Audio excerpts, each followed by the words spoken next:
உருவானது இல்லை. அப்போ சுவாமி மலைக்கு பேர் என்ன தெரியுமா?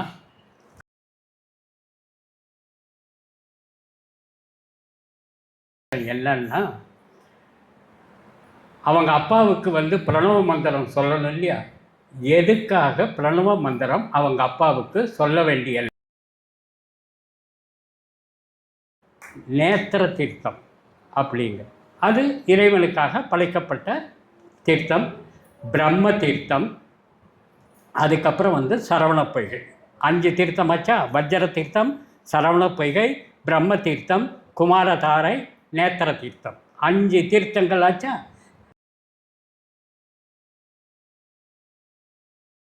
ஏறி முருகப்பெருமானுக்கு அர்ச்சனையும் 4 நெய் தீபங்கள் ஏற்றி வைத்தால் அந்த முருகப்பெருமான் அந்த குழந்தைகளுக்கு ஞானத்தை அளித்து அவர்களுடைய கெட்ட திசைகளையும் நல்ல திசைகளாக மாற்றக்கூடிய வலிமை, விதியையும் மாற்றக்கூடிய வலிமை அந்த சுவாமிமலை சுவாமிநாத.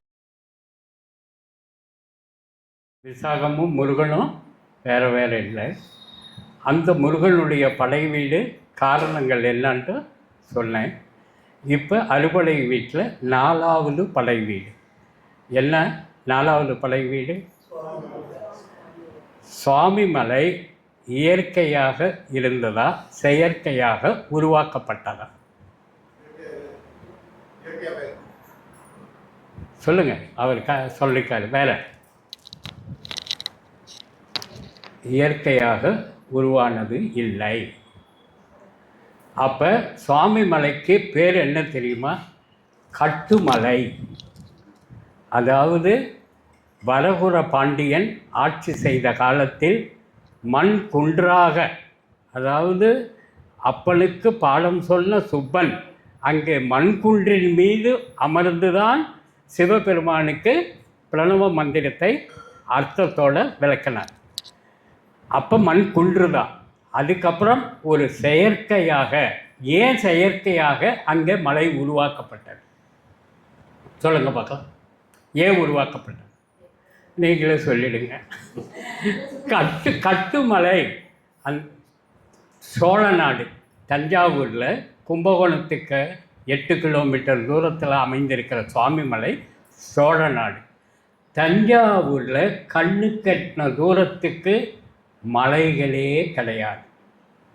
அப்போ மலைகளே இல்லாத ஒரு இடத்தில் செயற்கையாக 60 அடி உயரத்திலே வரகுர பாண்டியன் ஆட்சி காலத்திலே வரகுர பாண்டிய மன்னனால் முதலில் உருவாக்கப்பட்டு முதல் பராந்தக சோழனால் திருப்பணிகள் செய்யப்பட்டு இன்று நாம் போய் வருகின்ற சுவாமிமலை உருவாக்கப்பட்டது. அப்போ அந்த கட்டுமலையே எப்படி அமைக்கப்பட்டுள்ளதுன்னா மாட மாளிகையாக. அதாவது மாட மாளிகைன்னா என்ன? 1, 2, 3 3 ground floor, first floor, second floor. Swamimalai 3 அடுக்காக அமைக்கப்பட்ட மலை. அப்போ முதல் நிலமட்டத்தில் இருக்கின்ற மலை கீழ்மலை, மேலே உச்சியிலே இருக்கின்ற மலை மேல்மலை, நடுவிலே இருக்கின்ற மலை நடுமலை. அப்போ கீழே யார் இருக்கா, மேலே யார் இருக்கா? யார் இருக்கா? மீனாட்சி சுந்தரேஸ்வரர் கீழே இருக்கார். சரி, இப்போ பின்னாடி கிழக்கு பக்கம்தான் எல்லாரும் போய் சுவாமிமலைக்கு முருகனை கும்பிடுறாங்க. ஏன்னா கிழக்கு பார்த்து தான் அமர்ந்திருக்கார். ஆனால் மீனாட்சி சுந்தரர் தெற்கு பார்த்து அமர்ந்திருக்காங்க. அங்கே 3 கோபுரங்கள், கிழக்கு மேற்கு 2 மொட்டை கோபுரம். தெற்கே அமைக்கப்பட்டது 5 நிலை கோபுரம். சோழ மன்னர்களால் வீரகுல பாண்டியனால் உருவாக்கப்பட்ட 5 நிலை கோபுரம் முன்னாடி தெற்கு திசையில் அமைக்கப்பட்டுள்ளது. அப்போ மக்கள் கிழக்கு திசையில் பெரிய மார்க்கெட், அந்த வழியாக தான் உள்ளார வர்றாங்க. வந்த உடனே முதல்ல பார்க்குறது வல்லப கணபதி. அதுக்கப்புறம் அந்த சுவாமிமலையவே என்ன யார் யார் பாடியிருக்காங்க அப்படிங்கிறது முதல்ல பார்த்தா அருணகிரிநாதர் திருப்புகழில் 38 பாடல்களை பாடியிருக்கார்.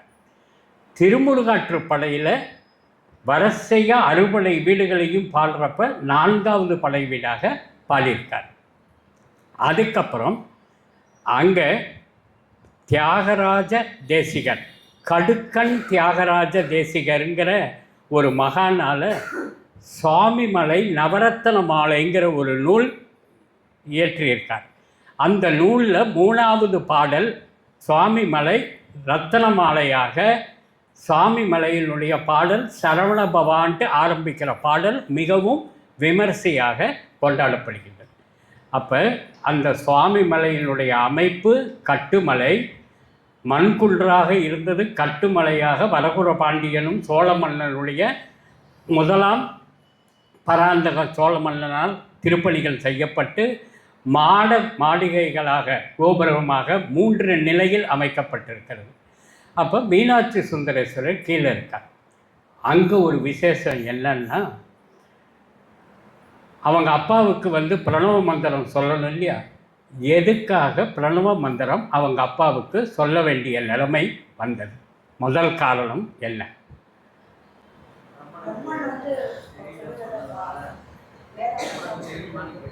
அப்போ முதல்ல தெரிஞ்சிக்க வேண்டியது பிரபஞ்ச தோற்றம்.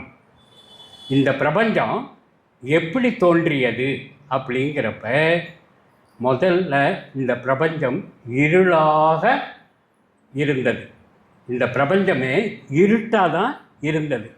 அதில் முதல்ல தோன்றியது ஓர் ஒளி. அந்த ஒளி ஓம்காரம். அந்த ஓம்காரத்திலிருந்து தோன்றியது ஒரு ஜோதி. அந்த ஜோதி வேற யாரும் இல்லை, சக்தி தேவி. சக்தி தேவி தான் ஜோதியாக பிரபஞ்சத்திலே தோன்றி அவரால் படைக்கப்பட்டது. யார் யார் யார் யார்? பிரம்மா, விஷ்ணு, நவகிரகங்கள், பஞ்சபூதங்கள், 8 மகா திசைகளையும் பாதுகாக்கின்ற அஷ்டதிக்கு பாலகர்கள், அதுக்கப்புறம் பைரவன், அதுக்கப்புறம் சொல்லுங்க, பஞ்சபூதங்களுடைய ஆட்சி. இதெல்லாம் இல்லாமல் 84 லட்சம் யோனிகள் கொண்ட ஜீவாத்மாக்கள் உருவாக்கப்பட்டது இந்த பிரபஞ்சத்தில் முதலாக. இவங்க தான் பிரபஞ்சத்தில் தோன்றியவர்கள் முதலாக. அப்போ இந்த பிரபஞ்சத்தினுடைய அடிப்படை என்ன? முதலில் தோன்றியது என்ன? ஓம்காரம். அந்த ஓம்காரத்திலிருந்து தோன்றியது ஜோதியாக இருந்தாலும் படைக்கப்பட்டது வேதங்கள். வேதங்களுடைய அர்த்தம் ஓம்காரத்திலிருந்து தான் துவங்குகின்றது. அப்போ சிவனுடைய கைலாய மலையிலே சிவன், சக்தி, கணபதி, முருகன், தேவாதி தேவர்கள் சூழ்ந்திருக்க, அங்கே வருகின்ற பிரம்மன் சிவனிடம் பேசிவிட்டு முருகனை பார்க்காதது போல சென்று விட்டார். ஆனால் முருகன் அவரை பார்த்து பிரம்மா ஆயிற்று, படைக்கும் கடவுளாயிற்று என்று நமஸ்கரிக்கின்றார். ஆனால் அதையும் அவர் கண்டுகொள்ளவில்லை. ஆகவே அந்த முருகப்பெருமான் பிரம்மாவை அழைத்து, நீ படைக்கின்ற ஜீவன்கள் அத்தனையும் சமமாக பாவிக்க வேண்டியது உன் பொறுப்பா இல்லையா? சிறியவன், பெரியவன், வலிமையானவன், வலிமை இல்லாதவன், பணக்காரன், ஏழை, புழு, பூச்சிக்கள், எத்தனை பிறவிகள், எத்தனை ஜீவன்களாக இருந்தாலும் உன்னுடைய படைப்பில் நீ சமமாக பார்க்க வேண்டும் அல்லவா? ஏன் சிவனை மட்டும் பார்த்துவிட்டு, சக்தியை பார்த்துவிட்டு என்னை பார்த்தும் பார்க்காமல் ஏன் சென்றாய்? நீ உன்னுடைய படைக்கும் தொழிலை எதன் அடிப்படையில் படைக்கின்றாய் என்று கேள்வி கேட்கின்றார். அந்த பிரம்மன் அதற்கு பதில், நான் படைக்கின்ற தொழிலை வேதத்தின் அடிப்படையில் படைக்கின்றேன் என்று கூறினார். வேதத்தின் அடிப்படை என்ன என்று கூறு அப்படின்னு. எனக்கு தெரியவில்லை, நீங்கள் கூறுங்கள் என்று பிரம்மா. படைக்கும் தொழிலை செய்கின்ற பிரம்மனுக்கு படைப்பு வேதத்திலிருந்து தோன்றியது, வேதத்தின் அடிப்படையில் படைக்கின்றாய் என்று தெரிந்து கொண்ட நீ, வேதத்தின் அடிப்படை பிரணவம், பிரணவத்தினுடைய பொருள் தெரியாமல் நீ படைக்கும் தொழிலை செய்து கொண்டிருக்கின்றாயா என்று 4 தலையிலேயும் குட்டு வைத்துவிட்டு சிறையில் தள்ளிவிடுகின்றார். அன்று முதல் படைக்கும் தொழிலை அவரே செய்கின்றார். இதே நிலைமை மகாவிஷ்ணுவிற்கும் சிவனுக்கும் இருக்கின்றபடியால் ஆக்கல், அழித்தல், காத்தல், மறைத்தல் அத்தனை தொழிலையும் முருகனே செய்து கொண்டிருக்கின்றார். அப்பொழுது விஷ்ணுவும் பிரம்மாவும் பிரம்மாவை சிறையில் வைத்து விட்டார் என்று தேவாதி தேவர்களும் விஷ்ணுவும் சிவனிடம் சென்று, ஐயா, பிரம்மனை வெளியிலே கொண்டு வந்தால்தான் படைக்கும் தொழிலுக்கு ஒரு அர்த்தம் கிடைக்கும், அவரவர்கள் தொழிலை செம்மையாக முடியும், சிறுவனாக இருந்தாலும் முருகப்பெருமான் அத்தனையும் எப்படி பார்த்து கொள்ள முடியும், ஆகவே இதற்கு நீங்கள் ஒரு முற்றுப்புள்ளி வைக்க வேண்டுமென்றால் உங்களால் தான் முடியும் என்று கூற சிவபெருமான் பிரம்மனை விடுவிப்பதற்காக வருகின்றார். அப்பொழுது விடுவிக்க வரும் பொழுது அந்த பிரம்மாவை விடுவிக்க வேண்டும், ஏன் கைது செய்தாய்? படைக்கும் தொழிலை செய்கின்ற பிரம்மாவிற்கு படைக்கின்ற வேதத்திலே இருந்து பிறந்தது தான் பிரணவம், பிரணவத்திலே இருந்து தோன்றியது தான் வேதம் என்றே தெரியாமல் பிரணவத்தினுடைய அர்த்தத்தையே புரிந்து கொள்ளாமல் படைக்கின்ற தொழிலை செய்து கொண்டிருக்கின்ற பிரம்மாவை நான் எப்படி தவறு செய்தேன்? அப்பொழுது சிவன் கேட்கின்றான், உனக்கு பிரணவ மந்திரத்தின் பொருள் தெரியுமா என்கின்றான். தெரியாமலாப்பா நான் சிறையிலே வைப்பேன் பிரம்மாவை? எல்லாப்பா இப்படி கேட்கின்றீர்கள்? அப்படி என்றால் பிரணவ மந்திரத்தினுடைய பொருளை எனக்கும் கூறு என்கின்றார். அப்பொழுது அங்கு அத்தனைக்கும் ஆதியும் அந்தமும் இல்லாத மகாசிவன், உலகத்திலே முதல் அன்பு, முதல் ஜீவன், முதல் சக்தி, அனைத்தும் பெற்ற அந்த சிவபெருமானுக்கு பிரணவ மந்திரம் தெரியாதா? பிரணவத்தினுடைய பொருளை நீ கூற வேண்டும் என்று ஏன் கேட்கின்றார்? அவரே சிவன் பெருமான் அத்தனை தேவாதி தேவர்களுக்கும் அத்தனை கடவுள்களுக்கும் தலைமை பீடத்திலே கைலாயத்திலே அமர்ந்திருக்கின்ற பெருமாள் பிரணவத்தினுடைய பொருளை எனக்கு கூறு என்பதற்கு பிரணவ மந்திரம் சிவபெருமானுக்கு தெரியுமா தெரியாதா, அதன் பொருள் தெரியுமா தெரியாதா என்ற கேள்வி எழுகின்றது. பிரணவ மந்திரத்தினுடைய பொருள் சிவனுக்கும் தெரியாது. ஏன் தெரியாது? அவ்வளவு பெரிய படைக்கும் தொழில், அழிக்கும் தொழில், காத்தல் தொழில், மறைத்தல் தொழில், ஆக்கல் தொழில் அத்தனையும் அவருடைய மேற்பார்வையில் நடந்து கொண்டிருக்கின்ற பொழுது இந்த பிரணவத்தினுடைய அர்த்தம் அவர்களுக்கு தெரியாமல் போனதற்கு என்ன காரணம் என்னவென்று கேட்கின்ற பொழுது இதற்கு விடை என்ன? சொல்லுங்க பாருங்க, சொல்லுங்க. ஏன் சிவனுக்கு பிரணவ மந்திரத்தினுடைய பொருள் தெரியவில்லை? சொல்லுங்க, நீங்களே சொல்லுங்க. அதாவது பிரகு முனிவர் என்கின்ற முனிவர் ஈசனை நோக்கி பெரும் தவம் செய்கின்றார். அந்த தவத்தினுடைய வலிமை என்னென்றால் அதன் மூலமாக வெளியே வர விடப்பட்ட அந்த உஷ்ணமானது தேவலோகத்தையே எட்டி அவர்களால் அங்கே இருக்க முடியாத அளவிற்கு உக்கிரமாக அவருடைய தவம் ஆகிவிட்டது. தேவர்களே அங்கு வசிக்க முடியவில்லை, அந்த அளவிற்கு அவர்களுடைய தவம் உக்கிரமாக இருக்கின்றது. அந்த பிரகமுனிவரை யாராலும் அவருடைய தவத்திலிருந்து அவரை மீட்க முடியாது. என்ன காரணம்? அந்த பிரகமுனிவர் தவத்தை மேற்கொள்ளும் பொழுது ஒரு சாபத்தை அவருக்குள்ளே உச்சரித்து வெளி உலகத்திற்கு கூறிவிட்டு தவத்திலே உட்கார்கின்றார். என்னவென்றால், என் தவத்தை யார் கலைக்கின்றார்களோ அவர்களுக்கு பிரம்ம ஞானம் இல்லாமல் போகட்டும் அப்படிங்கிற சாபம் கொடுத்துட்றார். அப்போ பிரம்ம ஞானம் இல்லாதவர்களுக்கு இல்லாமல் போகட்டும், இருந்தவர்களுக்கு என்ன ஆவது அப்படின்னு கேள்வி வருது இல்லையா? இருந்தவர்களுக்கும் அது மறந்து போகட்டும் அப்படிங்கிற சாபத்தை பிரகுமுனிவர் கொடுத்துட்றார். அப்படி இருக்கிறப்ப அந்த பிரகுமுனிவர்கிட்ட அத்தனை தேவாதி தேவர்களும் விஷ்ணு பிரம்மா எல்லாம் சிவனிடம் போய் சென்று அந்த பிரகுமுனிவருடைய தவத்தை தடுத்து நிறுத்தாவிட்டால் அதனுடைய உக்கிரம் நம்மளால் தாங்க முடியல, தேவலோகமே அதிர்கின்றது, இதற்கு நீங்கள் தான் காண வேண்டும் முடிவை அப்படின்ட்டு ரிக்வெஸ்ட் பண்ண அவர் தவத்தை கலைத்தால் தனக்கும் அந்த சாபம் வரும் இல்லவா என்று சிவனுக்கு தெரியாதா? தெரியும். ஆனால் பிரகுமுனிவருக்கு முன் தோன்றியவுடன் பிரகமுனிவருக்கு சிவன் தோன்றிவிட்டது அவருக்கு தெரியும். ஆனால் தவத்திலே இருந்து வெளியே வரவில்லை. சிவன் நம் தவத்தை கலைத்து விட்டால் அவருக்கும் பிரம்மஞானம் இல்லாமல் போய்விடுமே, பிரம்மஞானம் இருந்தாலும் அது மறந்து போய்விடுமே, என்ன செய்வது? பெரிய பாவமாயிற்று. அந்த பிரணவத்தினுடைய பொருள் தெரியாமல் சிவன் இருக்க முடியாது. நம்மால் ஒரு சிவனுக்கு ஒரு பெரிய பிரச்சனை உண்டாகக்கூடாது. இதற்கு என்ன பண்ணுவது என்று அந்த தவத்தை கலைப்பதற்கு முன்னே பிரகுமுனிவருக்கு உள்ளார தவத்திலேயே ஓடிட்டுருக்கு.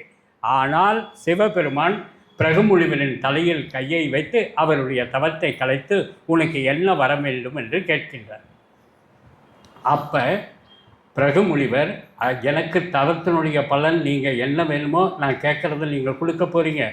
சிவபெருமானே, உங்களுடைய பிரம்மஞானம், பிரணவத்தினுடைய மூல மந்திரத்தினுடைய பொருள் உங்களுக்கு தெரியாமல் போய்விட்டதே, நீங்கள் மறக்க நேரிட்டதே, உங்களுக்கு பிரணவத்தை பற்றி அறியாமல் போகின்ற சூழ்நிலை என்னால் உருவாகிவிட்டதே என்று கூறும் பொழுது சிவன் பிரகுமுனிவரிடம் என்ன கூறுகின்றார் என்றால், நானே தோன்றி நானே எனக்கு என்னுடைய பிரணவ மந்திரத்தினுடைய பொருளை எனக்கு நானே தெரிந்து கொள்வேன் ஒரு குழந்தை ரூபத்தில் அப்படின்ட்டு அவர் சொல்கிறார். அப்போ நானே தோன்றி ஒரு குழந்தை ரூபத்தில் நானே அந்த குழந்தைகிட்ட பிரணவ மந்திரத்தினுடைய பொருளை தெரிஞ்சிக்குவேங்கிறப்ப அந்த முருகன் எங்கிருந்து சொல்லினான் என்று விசாகத்தில் நான் சொன்னேன் இல்லையா, 6 முகம்.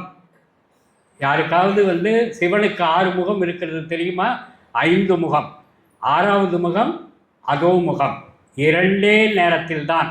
ஒன்று பனாதி முனிவர்களுக்கு காட்சியளிக்கும் பொழுது சந்தோஷமாக வைத்திருப்பதற்காக அந்த அதோமுகத்தை காண்பித்தார்.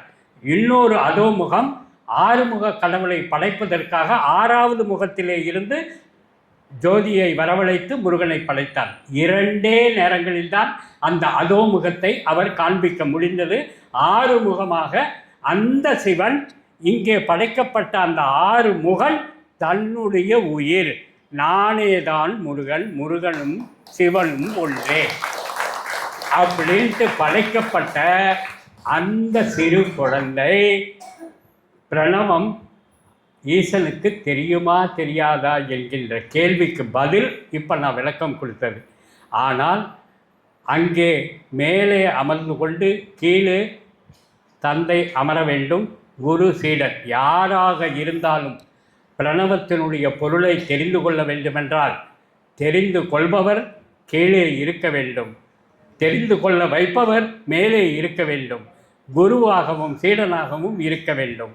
ஆனால் நீங்கள் வரும்பொழுது உங்களுடைய பரிவாரங்களுடன் வரக்கூடாது, நீங்கள் தனியாக வர வேண்டும் கைலாயத்திலே இருந்து அப்படின்ட்டு ஒரு கண்டிஷன் போட. இவர் முருகனிடத்தில் பிரணவ மந்திரத்தினுடைய பொருள் கேட்கறதுக்காக உமையால் அம்மையாரையும் கங்காதேவியையும் நந்திகேஸ்வரனையும் அழைத்து கொண்டு தன்னுடைய பரிவாரங்களுடன் புறப்பட்டு விட்டார். அப்படி புறப்பட்டு வரும் பொழுது வரும் வழியிலேயே நந்திகாபுரம் என்கின்ற இடத்திலே நந்தியை அமர வைத்து விட்டார். இதெல்லாம் சோழ நாட்டில் இருக்கிற விசேஷமான கோவில்கள். நந்தியை வரும் வழியில் ஒரு ஆலயத்திலே அமர்த்தி விட்டார். உமையால் அம்மையை உமையால்புரத்திலே வரும் வழியிலே அமர்த்தி விட்டார். கங்கையை கங்காபுரத்திலே அமர்த்தி விட்டார். மற்ற சேனாதிபதிகளையும் மற்ற பரிவாரங்களையும் ஒரு இடத்திலே அமர்த்திவிட்டு தனியாக அந்த மண்குன்றிற்கு வருகின்றார் உபதேசம் பெறுவதற்காக. அங்கே உபதேசம் பெறுவதற்கு அமரும் பொழுது மேலே முருகன், கீழே சிவன் இருக்க வேண்டும். ஆனால் சிவன் தன்னுடைய குழந்தையை மடியிலே வைத்து கொண்டு நான் அமர்ந்து கொள்கின்றேன், நீ என் மடியிலே உயரமாக உட்கார்ந்து என்னுடைய காதுகளில், ஏனென்றால் மந்திரங்களை உச்சரிக்கும் பொழுது வெளியிலே யாருக்கும் தெரிகின்ற அளவிற்கு சப்தமாக ஒளியாக உச்சரிக்கக்கூடாது என்பது வேதத்திலே கூறப்பட்டிருப்பது. அமைதியாக மனசுக்குள்ளாத மந்திரத்தை சொல்லணும். அப்படி அந்த பிரணவ மந்திரத்தினுடைய பொருளை அவர் சொல்கிறார். அப்படி சொன்ன பிறகு அந்த குரு அந்த சீடனை அங்கே அமர்த்தி விட்ட பிறகு அது சுவாமியே மலையாக கட்டுமலையாக அமைத்து சுவாமி மலையாக, சுவாமி மலையில் சுவாமிக்கு நாதனாக அந்த சுவாமியே சுவாமிநாதனாக இருக்கு. சரி, அங்கே மூலஸ்தானத்தில் சுவாமி மலையில் எப்படி காட்சி அளிக்கின்றார் முருகன்? சொல்லுங்க பார்க்கலாம். போயிருக்கீங்கல்ல சுவாமி மலைக்கு? போனது இல்லையா? சுவாமி மலையில் முருகன் எப்படி காட்சி அளிக்கின்றார்?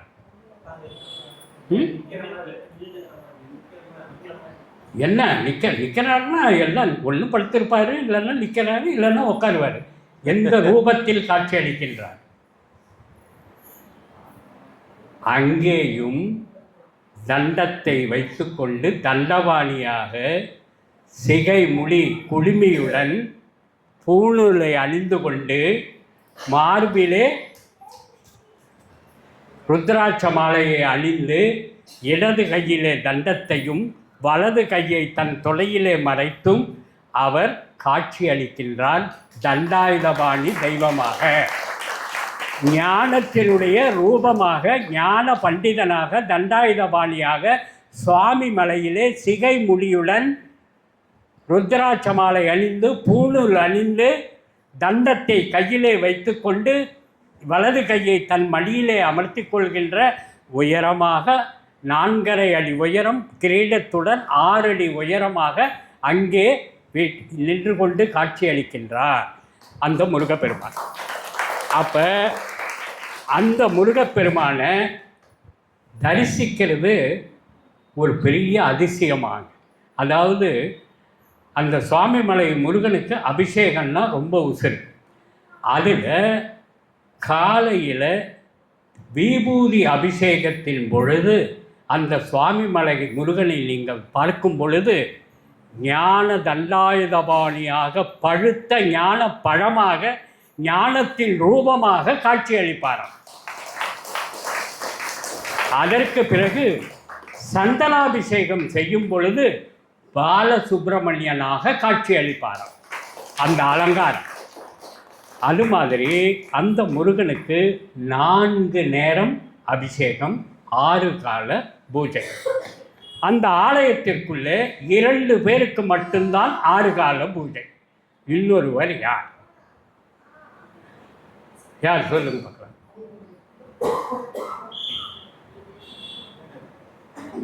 அதுவும் நீங்களே சொல்லிடுங்க. சுவாமி மலையிலே அங்கே வீட்டிருக்கின்ற தெய்வத்தில் உச்சிமலை அடைந்தவுடன் கண் கொடுத்த விநாயகர்னு ஒரு விநாயகர் இருக்கார். அந்த விநாயகருடைய பெயரே கண் கொடுத்த விநாயகர். எதற்காக? செட்டிநாட்டிலே இருந்து சென்ற ஒரு பெண்மணிக்கு கண் தெரியாமல் இறைவா உன்னை காண முடியவில்லையே என்று பாடியதன் பலனாக காட்சி அளித்து கண் கொடுத்ததால் கண் கொடுத்த விநாயகர் இன்றைக்கும் கண் நோய் சம்பந்தப்பட்ட அத்தனை பிரச்சனைகளுக்கும் அங்கே யாகம் செய்யப்பட்டு அந்த பிரசாதத்தை உட்கொள்வதால் கண் நோய் வராமல், கண் பிரச்சனை வராமல் அந்த விநாயகர் பாதுகாத்து கொண்டிருக்கின்றார் என்பதால் கண் கொடுத்த விநாயகர்னு இருக்கார். அதுக்கு பக்கத்தில் தாரக பரமேஸ்வரர்னு இருக்கார். தாரக பரமேஸ்வரர்னு அவருடைய பெயர். எதற்காக? இந்தாண்ட முருகன் ஞான பண்டிதனாக பாலசுப்பிரமணியனாக காட்சி அளிக்கின்ற முருகன், இந்தாண்ட தாரக பரமேஸ்வரர். அதாவது அவர் உயரத்திலே இருந்து தந்தைக்கு உபதேசம் இது அந்த தாரக பரமேஸ்வரருக்கு பெயர் தாரக பரமேஸ்வரராக இருந்தால் ரகசியலிங்கம் என்று பெயராம். அந்த இடத்திற்கு ரகசியலிங்கம் என்று பெயர்.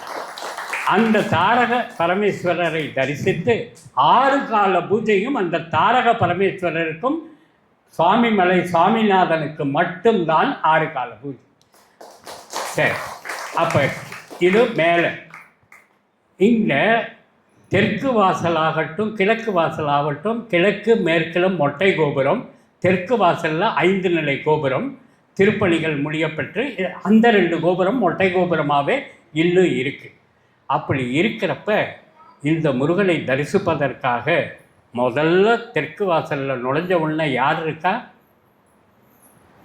மீனாட்சி சுந்தரேஸ்வரர். தெற்கு வாசலில் உள்ளார நுழைஞ்ச உடனே மீனாட்சி சுந்தரேஸ்வரர், அதற்கு பெயர் கீழ்மலை. ஏன்னா மேல்மலையில் முருகன், கீழ்மலையில் தாய் தந்தை. சரி, இவர் தான் வர்றப்போ உமையாள்புரத்திலேயே உமையாலை விட்டுட்டு வந்ததுக்கப்புறம் இங்கே மீனாட்சி அம்மன் எப்படி வந்தாங்க? வர்ற வழியிலேயே மீனாட்சி அம்மனை விட்டுட்டு வந்துட்டார். நீ உபதேசம் கேட்கணும்னா விட்டுட்டு வரணும், பரிவாரங்களோடையும் மனைவியோடவோ நந்திகேஸ்வரனோடையோ யாரோடையும் வரக்கூடாது. அப்போ இங்கே மீனாட்சி சுந்தரேஸ்வரராக, சுந்தரேஸ்வரருடன் மீனாட்சி எப்படி வந்தார்?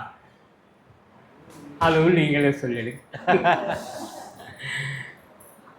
அதாவது வரகுர பாண்டிய மன்னன் இருக்கான் இல்லையா, ஒரு பிரம்மஹத்தி தோஷத்தில் பாதிக்கப்படுகின்றார். ஒரு போரில் ஒரு அரக்கனை அழிச்சிட்டு சாம்ராஜ்யத்தை மீட்டுட்டு வர்றப்ப பிரம்மஹத்தி தோஷம் அவர்களுக்கு ஏற்படுகின்றது. அந்த பிரம்மஹத்தி தோஷத்தை போக்குறதுக்காக திருவடை மருதூரில் உள்ள சிவனை வழிபடுவதற்காக போகும் பொழுது இங்கே சுந்தரேஸ்வரர் மட்டும் இருக்காரு, மீனாட்சி தாய் இல்லையே, அம்மையும் அப்பளையும் இல்லை சேவிக்கணும்ட்டு மீனாட்சியை அங்கே உருவாக்கி வைக்கின்றார். இது மீனாட்சி சுந்தரேஸ்வரர் கீழ்மலையில் அமைந்திருப்பதற்கு காரணம் வரகுர பாண்டியன் மன்னன். அப்போ கீழ்நிலையில் அப்பா அம்மாவை பார்த்துட்டோம். அதுக்கப்புறம் அந்த உள்ளார நுழைஞ்ச உடனே 2 தெய்வ பெண்கள்ட்டு ஆலயம் இருக்கும், சன்னதி. அந்த 2 சன்னதியும் அந்த தெய்வ பெண்களை வணங்கிவிட்டு சுற்றி வந்துவிட்டு அதற்கு பிறகு படிக்கட்டு ஏறும். அப்போது அந்த படிக்கட்டுனுடைய மகிமை என்ன? எத்தனை படிக்கட்டு? அதுவும் நீங்களே சொல்லிடுங்க. 60 படிக்கட்டு. 60 படிக்கட்டு. அந்த படிக்கட்டினுடைய நோக்கம் எப்படி அமைக்கப்பட்டுள்ளது என்றால், பிரபவ ஆண்டிலிருந்து அட்சய ஆண்டு வரை 60 ஆண்டுகள் தமிழ் ஆண்டுகள். அந்த தமிழ் ஆண்டுகள் அதிதேவதைகளாக முருகனை பூஜித்து கொண்டிருப்பதாக ஐதீகமாக அந்த 60 படிகள் அமைக்கப்பட்டிருக்கின்றன. எப்படி 18ஆம் படி சபரிமலை ஐயப்பனுக்கு அமைக்கப்பட்டதோ, இங்கே 60 அதிதேவதைகள் 60 தமிழ் ஆண்டுகளாக தன்னுடைய பிறவியை புனிதப்படுத்திக் கொள்வதற்காக அந்த அதிதேவதைகள் முருகனுக்கு சேவை செய்வதற்காக படிகளாக 60 படிகளாக அமைக்கப்பட்டுள்ளன. அதில் ஒரு மனுஷனுக்கு பூர்த்திங்கிறது எப்போ கிடைக்கும்? சஷ்டி அப்த பூர்த்தி. மீதி 70 பீமரத சாந்தி, 80 விஜய சாந்தி, அதுக்கப்புறம் கனகாபிஷேகம். எங்கேயுமே பூர்த்திங்கிறது கிடையாது. சஷ்டி அப்த பூர்த்திக்கு மட்டும்தான் சஷ்டி அப்த பூர்த்திங்கிறாங்க. அப்போ சஷ்டி அப்த பூர்த்திங்கிறது என்ன? 60 ஆண்டுகள் முடிவடைந்த பிறகு தன் வாழ்க்கையில் இன்னொரு பிறவியை அந்த மனிதன் எடுக்கின்றான் என்பதற்காகத்தான் அந்த சஷ்டியப்த பூர்த்தி விழா. அந்த சஷ்டியப்த பூர்த்தி 60 ஆண்டில் ஒரு மனிதனுக்கு என்ன கிடைக்க வேண்டுமோ அந்த கிடைக்க வேண்டிய அத்தனை செல்வங்களும் அத்தனையும் இந்த 60 படிகள் ஏறி அந்த முருகனை தரிசிக்கும் பொழுது சஷ்டியப்த பூர்த்தியில் அடைகின்ற அத்தனை செல்வங்களும் அந்த மனிதர்களுக்கு கிடைக்கும், என்னை பார்க்க வருகின்றவர்களுக்கு என்பதன் அடிப்படையில் அந்த 60 படிகள் அமைக்கப்பட்டிருக்கின்றதாம் அதிதேவதைகள். அதில் இன்னொரு விசேஷம் அந்த 60 படியில் என்னன்னா, இடது பக்கம் இப்போ ஏறுறீங்க இல்லையா, குழந்தை பதிகம். திருஞான சம்பந்தர், அருணகிரிநாதர், நக்கீரர் இவங்கெல்லாம் குழந்தை பதிகம். குழந்தை பதிகம்னா என்னன்னா, முருகனே எனக்கு குழந்தையாக பிறக்கணுன்ட்டு பாடல் பாடி முருகனை செல்வமாக அடையணுன்ட்டு வேண்டிக்கிறாங்களாம். அதுதான் குழந்தை பதிகம்.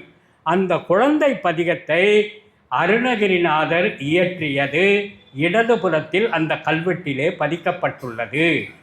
ஏறும் பொழுது அந்த குழந்தை பதிகத்தை படித்துவிட்டு அங்கே சுவாமிமலை முருகனை சாமிநாதனை தரிசிக்கும் பொழுது நமக்கு ஞானம் பெறுவதற்காக வேண்டுபவர்கள் சிலர், அறிவு ஆற்றல் பெறுவதற்காக சிலர், குழந்தை செல்வம் பெறுவதற்காக சிலர், திருமணம் நிறைவேற வேண்டும் என்பதற்காக சிலர், அத்தனை செல்வங்களும் கிடைக்க பெற்றாலும் இந்த குழந்தை செல்வம் கிடைக்க வேண்டும் என்பதற்காக அந்த 60 படிகள் கடக்கும் பொழுது இடது பக்கத்திலே அமைந்துள்ள அந்த குழந்தை பதிகத்தை படித்துவிட்டு முருகனிடம் சென்று 60 படிகளை கடந்து வாழ்க்கையில் 60 வயதில் என்னென்ன எனக்கு கிடைக்க வேண்டுமோ அத்தனையும் கிடைக்க வேண்டும் என்று அந்த முருகனை சுவாமிநாதனை வேண்டிக் கொள்ள வேண்டும் என்று அமைக்கப்பட்டுள்ளதாம் அந்த குழந்தை பதிக பாட்டும்.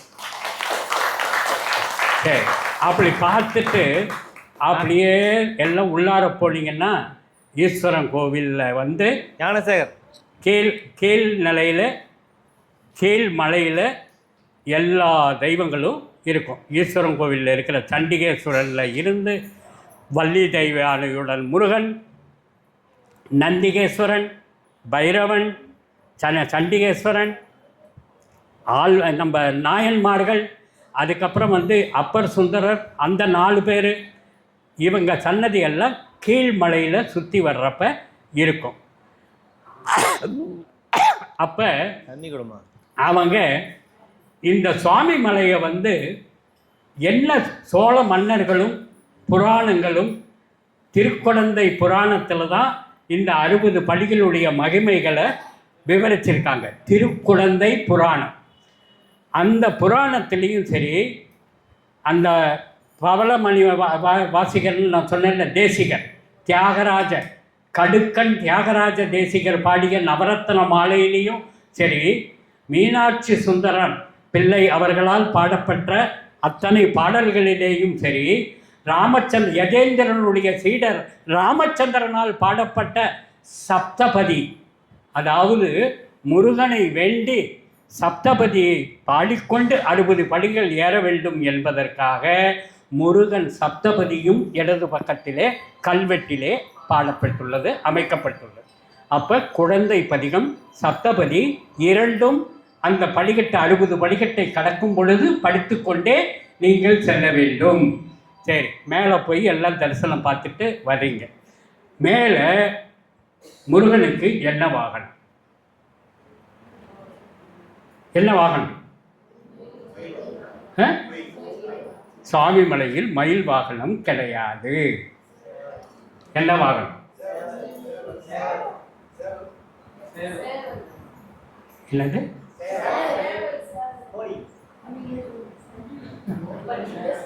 யானை வாகனம். எதற்காக? ஹரிகேசன் என்ற அரக்கனை முருகன் அழித்ததற்காக தேவாதி தேவர்கள் இந்திரனிடம் உன்னுடைய யானையை அவருக்கு அளித்துவிட வேண்டும் பரிசாக என்று அளித்த யானைதான் அந்த முருகனுக்கு அங்கே வாகனம். முருகனுக்கு எத்தனை வாகனங்கள் உண்டு சொல்லுங்க பார்க்கலாம். முருகனுக்கு எத்தனை வாகனங்கள்?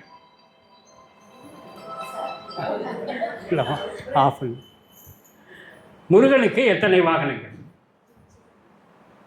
சொல்லுங்க, அதை நீங்களே சொல்லிடுங்க. மயில், யானை, ஆடு.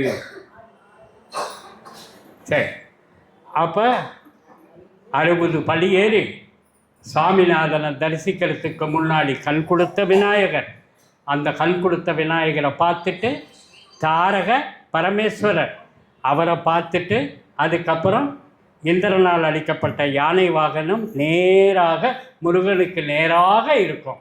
அந்த யானையையும் தரிசிவிட்டு உள்ளே சென்று சாமிநாதனையும் தரிசித்துவிட்டு வருகிறீர்கள்.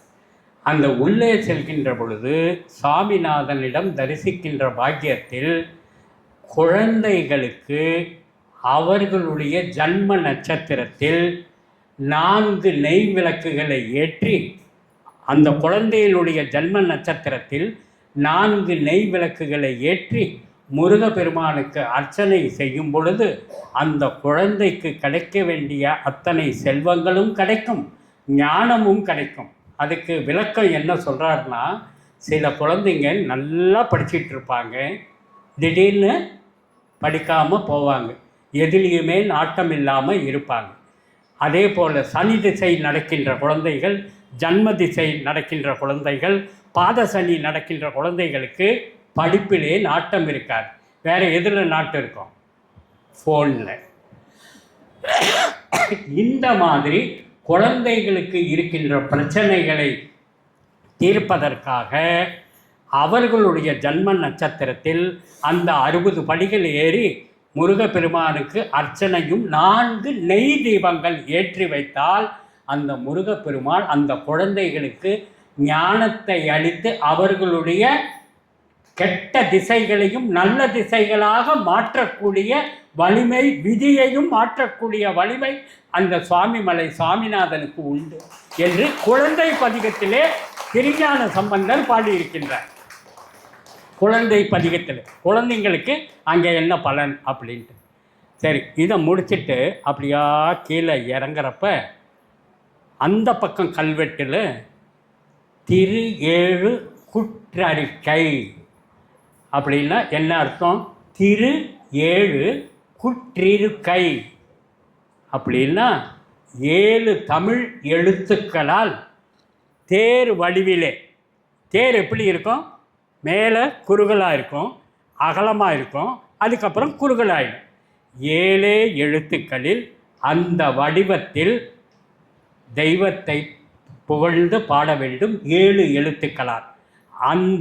அந்த முறைக்கு திரு 7 குற்றிருக்கை என்று பெயர். தேர் வடிவத்திலே அந்த பாடல்கள் எழுதப்பட வேண்டும்.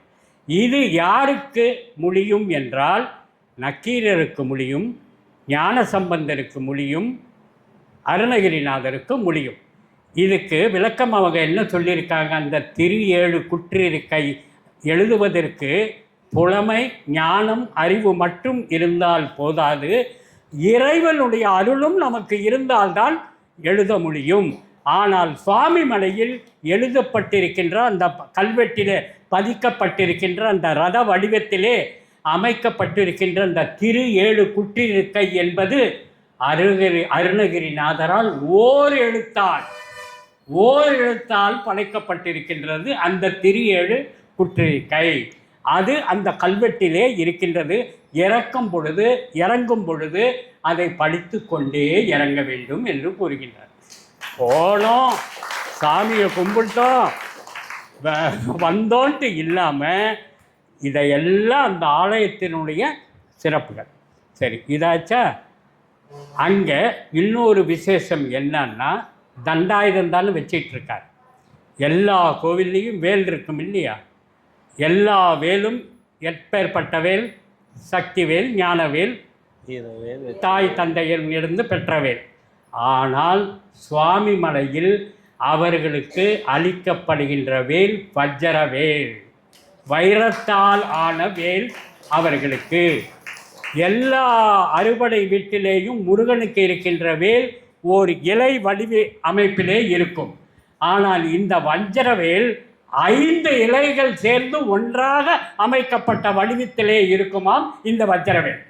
அதில் ஒரு விசேஷம் என்னன்னா, இந்த வஜ்ரவேல் என்னைக்கு சாத்துறாங்க அப்படின்னா, இந்த வஜ்ரவேல் தங்க கவசம், தங்க அணிகலன்கள், முடி, ராஜ அலங்காரம் அனைத்தும் ஒரு நாள் மட்டும்தான் நடக்கும். அது வியாழக்கிழமை அன்று. அந்த பாக்கியம் வியாழக்கிழமை அன்று செல்வதற்கு கிடைக்கும். இது அலங்காரத்தினுடைய பெருமை. இதெல்லாம் தாண்டி மேல்மலை, கீழ்மலை, நடுமலை, கட்டுமலை, சுவாமிமலை, சுவாமிநாதனை பார்த்த பிறகு சோழ நாட்டினுடைய என்டையர் பகுதி ஜியாகிரபிக்கலாக பூமியினுடைய வடிவ அமைப்பு, ஒரு அமைப்பு எப்படி இருக்குது அப்படின்னா, ஒரு என்டையர் சோழ நாடு ஒரு சிவனுடைய ஆலயம் மாதிரி இருக்குமா.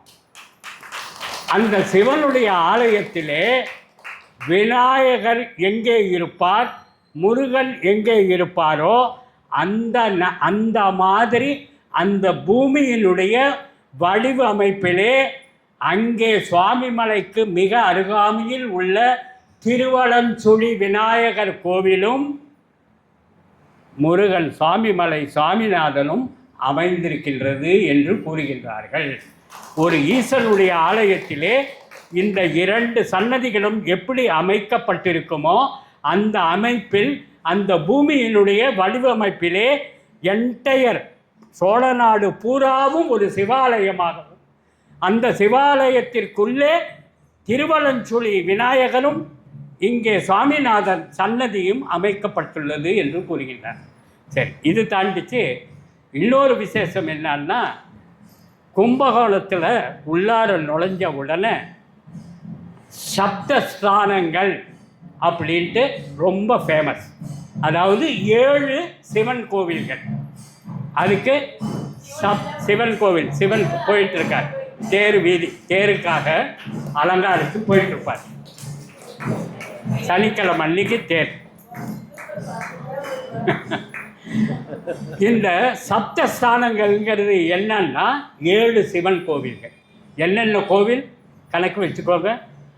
கும்பகோணத்தில் அமைந்துள்ள ஆதி கும்பேஸ்வரர் 2வது கோவில், திருக்கடையூரில் அமைந்துள்ள அமிர்த கலநாதர், அமிர்த கலசநாதர் 2வது கோவில், 3வது கோவில் தாராசுரத்தில் அமைந்துள்ள ஆத்மநாதர், 4வது கோவில் திருவலஞ்சுழியில் அமைந்துள்ள கபர்தீஸ்வரர் கோவில், 5வது கொட்டையூரில் அமைந்துள்ள கோடீஸ்வரர் ஆலயம், 6வது மேல காவேரியில் அமைந்துள்ள ஆத்மநாதர் கோவில், 7வது சுவாமிமலையில் அமைந்துள்ள மீனாட்சி சுந்தரேஸ்வரர் ஆலயம். கும்பகோணத்திலே 7 சப்தஸ்தானங்களில் இதுவும் ஒரு ஸ்தானத்திலே அமைக்கப்பட்டுள்ளது என்று புகழ்பெற்ற இடம் அந்த மீனாட்சி சுந்தரேஸ்வரர் ஆலயம். சரி, ஆலய சிறப்பாச்சு, தரிசனமாச்சு, ஆலயத்தினுடைய வடிவமைப்பாச்சு.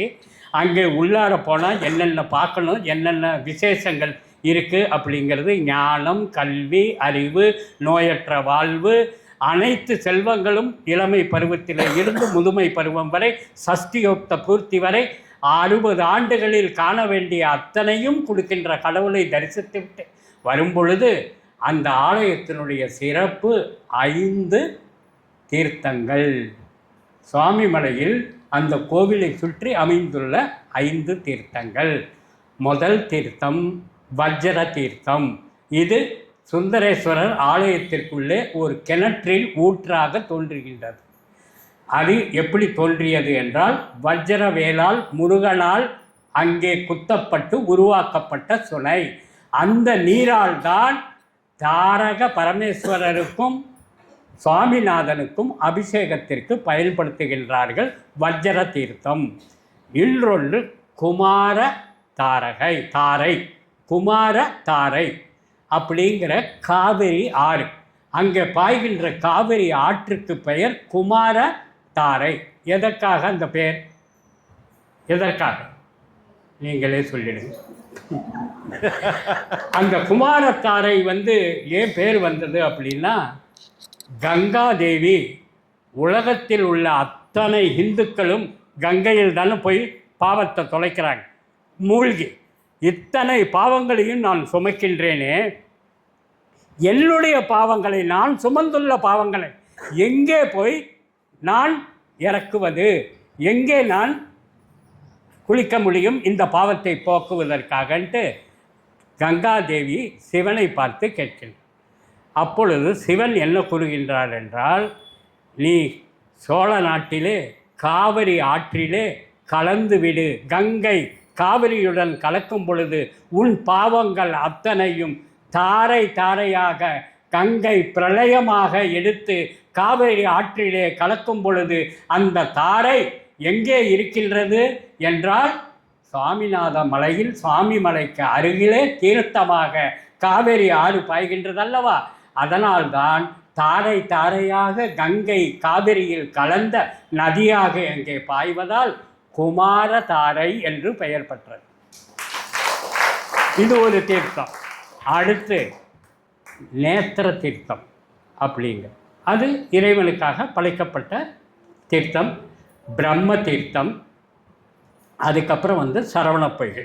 5 தீர்த்தமாச்சா? வஜ்ர தீர்த்தம், சரவண பொய்கை, பிரம்ம தீர்த்தம், குமாரதாரை, நேத்திர தீர்த்தம். 5 தீர்த்தங்கள் ஆச்சா? இதில் அந்த பிரம்ம தீர்த்தமும் அந்த வஜ்ர தீர்த்தமும் பிரம்மஹத்தி தோஷம் இருந்தால் கூட நிவர்த்தி ஆகிவிடுமா இந்த தீர்த்தத்தில் குளித்தார் அப்படிங்கிறது அங்கே அந்த ஆலயத்தினுடைய சிறப்பாக கூறப்பட்டிருக்கு. சரி, அது முடிஞ்சது. முக்கியமான ஒன்று, எந்த கோவிலுக்கு போனாலும் ஸ்தல விருட்சம் இருக்கு இல்லையா? அந்த சுவாமி மலையினுடைய ஸ்தல விருட்சம் என்ன? நீங்களே சொல்லிடுங்க. அதையும் நீங்கள் நெல்லி மரம். அந்த நெல்லி மரம் யார் என்றால் பூமாதேவி. பூமாதேவி சக்தி இடத்திலே சாபம் பெற்றார்.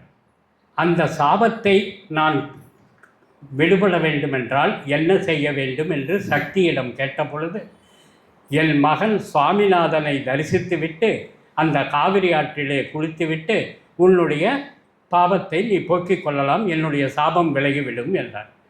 அப்பொழுது சாப விமோச்சனம் அடைவதற்காக சுவாமிநாதனை தரிசித்துவிட்டு அந்த காவிரி ஆற்றிலே குளித்து சாபத்தை நீக்கிக்கொண்டு பூமாதேவி அந்த இடத்திலே இருந்து செல்வதற்கு மனமில்லை. முருகனுடைய அழகு அந்த அளவிற்கு அழகான அந்த முருகனை பார்த்து கொண்டே இருக்க வேண்டும், என் பிறவி இங்கேயே இருக்கட்டும், அதற்கு ஏதாவது வழி கூறு முருகா என்று கேட்கும் பொழுது, என்னுடைய ஸ்தலத்திலே ஸ்தல விருட்சமாக நீ நெல்லி விருட்சமாக நீ இங்கே அமையப்படுவாய் என்று முருகனால் ஆசீர்வதிக்கப்பட்டு அந்த ஸ்தல விருட்சம் நெல்லி மரமாக, அங்கே வட இந்தியர்கள் இந்த மரத்தை தாத்திரி மலை, தாத்திரி மரம் என்பதால் அந்த நெல்லி மரம் தாத்திரி மரம் அமைந்துள்ள அந்த சுவாமி மலை தாத்திரி மலை என்று வட இந்தியர்கள் இன்றும் போற்றுகின்றார்கள். இது மாதிரி இந்த சுவாமி மலையின் பெருமையை செல்ல வேண்டுமென்றால், கூற வேண்டுமென்றால், ஒவ்வொன்றும் ஒவ்வொரு விசேஷம் அங்கே இருந்து கொண்டே இருக்கின்றது. இன்னும் கூறப்போனால் அது இன்னும் நிறைய இருக்குது பாபா. ஆனால் நமக்கு நேரம் கருதி சுவாமி மலை கோவில் அமைப்பு, கோவிலுக்குள் இருக்கின்ற தெய்வங்கள், அதை சுற்றியுள்ள சப்த ஸ்தானங்கள், அதற்கு பிறகு பாடல் பெற்ற ஸ்தலங்கள், குழந்தை பதிகம், திரு குட்டிருக்கை, அதுக்கப்புறம் திருமுருகாற்றுப்படையில் அருணகிரிநாதர் 38 பாடல் திருப்புகளில் பாடியிருக்கின்றார். நவரத்ன மாலையை பற்றி பேசிட்டோம். இது எல்லாம் அந்த சுவாமி மலையினுடைய சுவாமிநாதனுடைய சிறப்பு என்று கூறி என் உரைக்கு திரையிடுகின்றேன். நன்றி.